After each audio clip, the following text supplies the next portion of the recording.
So things are going to move forward in our lives. Even with sin in our lives, God can restore us, bring us back. Don't keep walking in sin. Don't keep walking in hypocrisy. If God's, laying something on our heart and He's saying you need to go back to that vision, that call, that place that I had for you before, let's go back to that and not cling to some other thing, some other idea, or for fear of man, do something that is in opposition to what God's laid on our heart. Let's move forward with what God's laid on our heart. And in Galatians chapter 4, here's something that Paul had to deal with. You think about Paul and the miraculous things he did, the powerful things he did, casting out demons, healing the sick. Last week we talked about how just the very work, aprons or handkerchiefs or whatever that he was using when he was work, if it touched his body, they would bring them to those that were sick and they would be healed. They would bring them to those that were demon possessed and the demons were cast out. And you think about some of these powerful things that were happening in Paul's life and you go, wow, that's just amazing. But I want you to understand that even in Paul's life, he got sick. Paul also had, he talks about this messenger from the devil that was in his life, this thorn in the flesh that he had. Maybe we'll explore that another time. I don't have time to get into that now, but verse 12 of Galatians chapter 4, he says, I plead with you, brothers, become like me, for I became like you. You have done me no wrong. As you know, it was because of an illness that I first preached the gospel to you. Even though my illness was a trial to you, you did not treat me with contempt or scorn. Instead, you welcomed me as if I were an angel of God, as if I were Christ himself.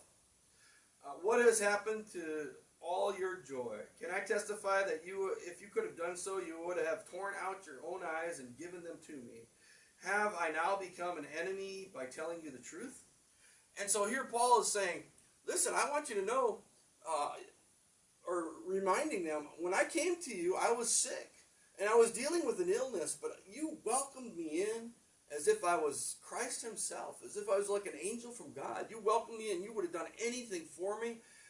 You didn't hold me in contempt because I was sick. Because here's something that can happen. You have someone that moves in the ministry of healing. You have someone that talks about God's power of healing, salvation, deliverance, and yet they have a sickness in their lives. They have problems in their lives. And then the person's like, well, how come you're not getting healed?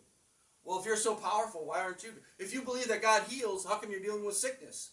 How come you can cut your hand and it didn't heal instantly? There's whatever. There's people come up with all these different things, and it's like, yeah, even Paul, who was used mightily by God, even he had to deal with sickness at times in his life. What? I mean, he could have got the cold, or he could have had the flu, or I don't know what the sickness was. He doesn't tell us, but it was a sickness. And it was the very reason why he stopped there in Galatia, because he was sick and he needed time to recover. And the people there, though, they didn't hold him in contempt. They didn't mock him or ridicule him, or like they did to Jesus on the cross. Physician, heal yourself. If your God's so powerful, why are you sick? Why are you dealing with those things? And so if we have issues in our lives that we have to deal with, whether it's sickness or problems or, just all these different things, I mean, just think of the problems that Paul had to deal with. Can you imagine Paul having to go to Peter and rebuke him? Peter was there first.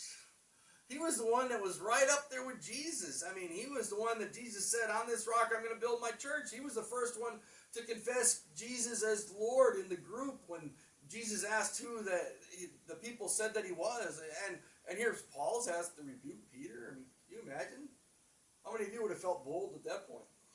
Be like, can't you have someone else do it? But because Peter was an apostle and Paul was an apostle, he had the authority and position and the obligation to do that. I don't know how easy it was for him to do it or how hard it was, but that could be a difficult position to be in. Now, Paul was so zealous for the souls of people, so zealous for the kingdom of God, that maybe it was fairly easy for him to do, and that he just, irregardless of what anybody else said or thought, I'm going to help these people. I'm going to serve these people. I'm going to be that one to do that. But Paul had obstacles in his life. He had sickness in his life. In the same way that we have to deal with different things in this world, physical things, financial things. There's times we could look at in the New Testament where Paul's dealing with collections to help other churches, financial obligations. As a matter of fact, one of the reasons they were taking those aprons and handkerchiefs was because Paul didn't want to be a burden to the church. And he's like, well, I'm just going to work, and I'm going to have a job, and I'm going to supply for myself. so that the church doesn't have to support me. So, these issues are all parts of his life too.